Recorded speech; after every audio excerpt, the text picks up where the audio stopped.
नमस्कार. आपल्या रत्नागिरी जिल्हा माध्यमिक शाळा सेवक सहकारी पतपेढीच्या आर्थिक वर्षअखेराचा लेखाजोखा सभासदांसमोर मांडण्याचा प्रयत्न आपण सन्मान्य पत्रकार बांधवांच्या माध्यमातून करतो आहोत. काल 31 मार्च झालेला आहे आणि 31 मार्च 2024 अखेर संस्थेला एकूण ढोबळ नफा जो आहे तो 8,07,00,000 रुपये इतका झालेला आहे.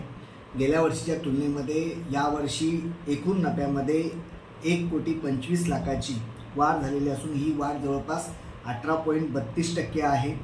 एकंदरीत सभासद संख्येचा जर विचार केला तर गेल्या वर्षीपेक्षा जवळपास 40 सभासद कमी झालेले आहेत.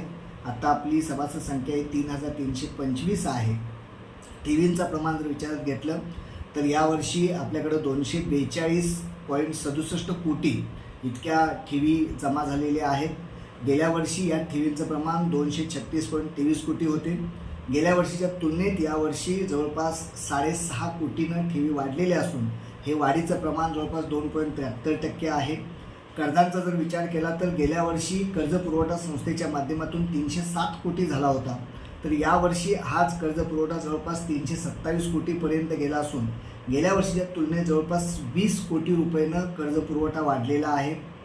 संस्थेचं खेळतं भांडवल जे ते गेल्या आर्थिक वर्षाअखेरीस 378 कोटी रुपये होतं, तर यावर्षी तेच भांडवल 395 कोटीवर गेलेलं आहे आणि जवळपास 17 कोटीनं खेळत्या भांडवलामध्ये वाढ झालेली आहे. ही वाढ देखील जवळपास 4.56% आहे. आज घडीला संस्थेचा इमारत निधी हा 1,14,00,000 रुपये आहे.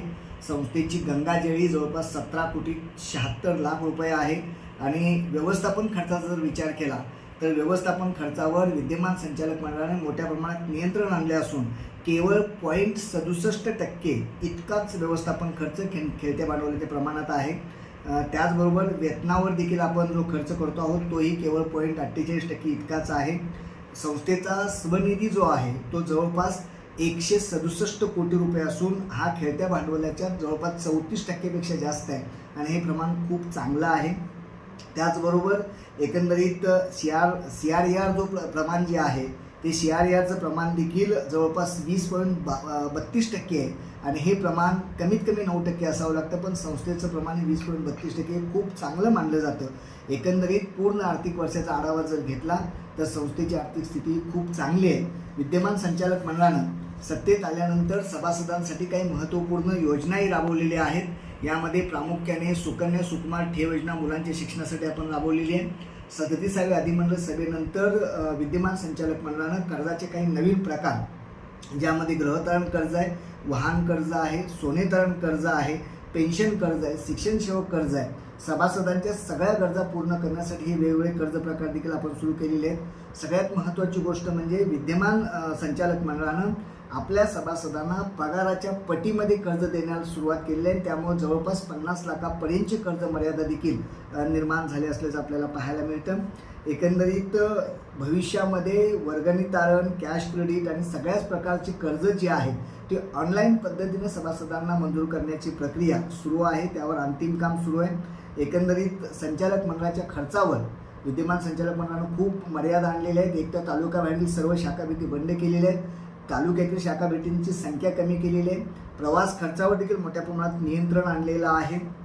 याबरोबरीनं सगळ्यात महत्त्वाचा मुद्दा म्हणजे संस्थेची जवळपास 1989 पासून गुढेवाटार या ठिकाणी संस्थेच्या मालकीची जागा आहे. या जागेच्या बाबतीमध्ये गेल्या वर्षीपर्यंत फारसं काही विशेष काम झालं नव्हतं, पण विद्यमान संचालक मंडळानं सगळं कागदोपत्री पूर्तता करून या जागेची शासकीय मोजणी करून घेतलेली आहे आणि त्याचबरोबर या जागेचा ताबा देखील पतपेढीकडे घेण्यामध्ये संचालक मंडळाला यश आलेलं आहे. सभासदांच्या कुटुंबियांना आपण 1,00,000 रुपयाचा अपघात सुरक्षा कवच जे आहे ते कवच बहाल केलेलं आहे. आपल्या संस्थेला एकंदरीत आयकर विभागाकडून 25 कोटीचा दंड बसवलेला आहे. एकंदरीत संस्थेनं जे दायित्व दाखवलेलं होतं ते अमान्य करून आयकर विभागाने या पद्धतीचं दंडाची आकारणी केलेली आहे, पण विद्यमान संचालक मंडळाने यासाठी जवळपास 10% रक्कम भरून त्याची अपील आयकर न्यायालयामध्ये दाखल करण्याचं काम सुरू केलेलं आहे. राजकीय स्तरावर देखील हा दंड माफ व्हावा या दृष्टीनं प्रयत्न सुरू केलेला आहे. विद्यमान संचालक मंडळानं मानद सचिवपद पहिल्यांदा तयार केलेलं आहे आणि विशेष म्हणजे सांगायला खूप आनंद वाटतो की ह्या मानद सचिवपद पतपेढीच्या इतिहासातील पहिलं मानद सचिवपद जे आहे ते एका महिला संचालिकेला देण्याचा निर्णय आम्ही या ठिकाणी घेतलेला आहे आणि या ठिकाणी रत्नागिरीच्या संचालिका तांबोळी मॅडम यांना हे संचालकपद दिलेलं आहे. त्याचबरोबर आपल्याकडे सभासद सहायता योजना नावाची योजना आहे, ज्यातून आपण मयत सभासदाला 25 लाख रुपयाचं अर्थसहाय्य देतो. याच्या पुढे देखील अर्थसहाय्य दिलं जावं यासाठी वाढीव कर्जाला संरक्षण द्यावं या हेतून SBI लाईफ इन्शुरन्सची विमा कवच जो आहे तो कवच देखील आपण घेतलेला आहे. आणि त्याचबरोबर गेल्या संचालक मंडळानं इमारतीच्या दुरुस्तीसाठी जो राखीव निधीतील रक्कम काढली होती ती रक्कम देखील आपण टप्प्याटप्प्यानं भरतो आहोत. 13,60,000 रुपये हा पहिला हप्ता आपण यावर्षी त्यातला भरलेला आहे. ज्येष्ठ सभासदांचा सत्कार असेल, विद्यार्थ्यांची वक्तृत्व स्पर्धा असेल, वर्धापन दिनानिमित्ताने आपण हे नवीन उपक्रम सुरू केलेले आहेत. सभासदांच्या मागणीनुसार आपण EMI व जुनी अशी दोन्ही पद्धतीची व्याज आकारणी पद्धत जी आहे ते आपण सुरू ठेवलेली आहे.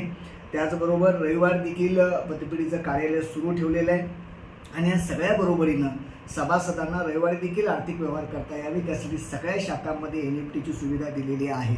सर्व सन्मान्य संचालक मंडळ असेल किंवा कोअर कमिटी असेल किंवा सुकाणू समिती असेल, या सर्वांच्या मार्गदर्शनाखाली विद्यमान संचालक मंडळ कार्य करत आहे.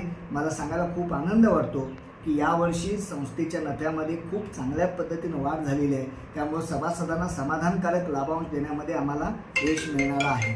धन्यवाद.